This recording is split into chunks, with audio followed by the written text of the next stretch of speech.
Okay, so we currently have the other gauge, the left side gauge, set to 0, and I'm going to flip the switch, and hopefully this will go up to full.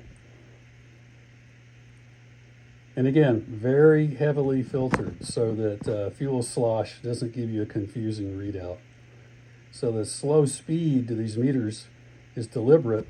It's done with electronic filtering in the gauge. There's actually a quad op-amp circuit in there. The other thing is that the gauge can be calibrated for full and empty. And right now I have it pretty close. This might be a little bit sticky. Anyway, I can switch that now to the empty. So now we just switch the fuel sending unit to represent the resistance equal to empty. And you'll see it goes back down. And again, you can calibrate with the empty pot. You can set that needle pretty close to the red line, which is where you'd like it to be.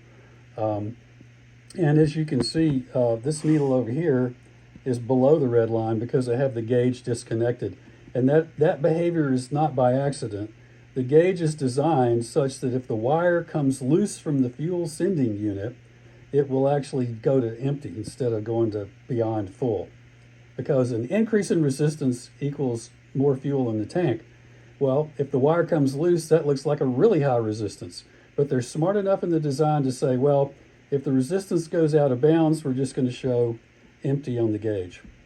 So there is the setting for the left tank, and it's pretty close. Now again, I'm going to turn the power off and show you that needle will actually, due to the spring movement, will actually go beyond 0. So that's when, so now the power's off and you can see that those are down there beyond 0.